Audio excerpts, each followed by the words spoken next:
suggest that Pakistan is positioning itself as a mediator between US and Israel war against Iran. How does Israel view this development, and would Israel be open to get countries involved who doesn't have good relations with Israel and Pakistan? As long as our positions are and our conditions are met, it's up to the United States to decide whether they want to do the negotiation here and there.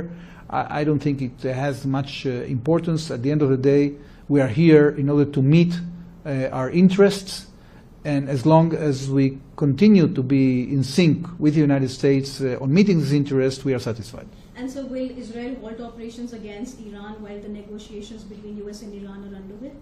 That's what we are doing.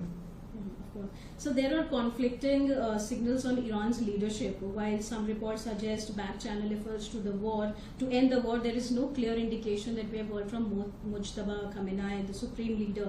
Given this, do you believe that Iran's leadership is serious about negotiations? I don't know. I think we'll have to wait and see. I hope they are, finally, because we've been trying to make them serious about changing their approach for many, many years now.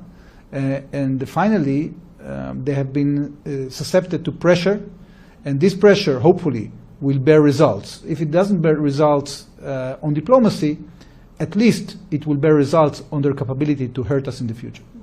So recently US message that you want to give to the Iranian regime once they come on the negotiating table, and I hope not, if talks fail, what would Israel do? The only thing that is required in order to restore stability in our region is for this regime to renounce their quest for our annihilation. In the moment that they will accept Israel as a legitimate country and nation in our region, with equal rights like everybody else, we will have peace. Ambassador said that US was not aware in advance of Israel's reported strike on Qatar. How do you respond to that, and has there been any divergence between Israel and US over the war objectives or timelines? We are completely in sync with the United States. If there are any gaps, that's the exception, and it's easily bridged. We are constantly in contact. The Prime Minister of Israel was updated by President Trump on the situation of the negotiations. Mm-hmm. So we are going to continue to cooperate. And mind you that this is the first time in the history of our relations with the United States in which we have conducted a full military joint operation. This is very unique.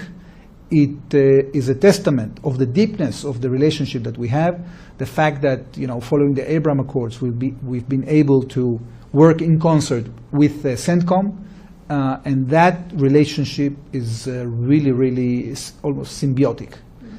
We enjoy trust, and I think that the United States representatives themselves, including the Secretary of War, have said that there is no ally like Israel in that context. Yeah, of course. So yesterday, Prime Minister Netanyahu addressed, and he made it very clear that the strikes on Iran and Lebanon will continue. What is the immediate objective of this phase of operation? Well, we are continuing the operation because we still have military targets, both over Iran and especially in Lebanon as a result of the Hezbollah continuation of the attacks against us. They are firing missiles and rockets against Israel. They started unilaterally, and they should know that this is completely unacceptable. We will do whatever we need in order to defend ourselves. So the fact that the President of the United States has temporarily decided not to fulfill the threat of hitting energy targets, it doesn't mean that we won't continue targeting military targets as we are doing.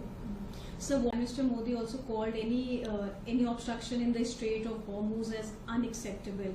How serious is the risk of disruption, and what steps is Israel taking to prevent escalation, which is affecting global shipping? Well, the situation in the Straits of Hormuz derives only from the fact that the Iranian regime has decided to try to terrorize the world and to extort concessions from the United States by trying to hurt other countries that they are supposed to be their friends.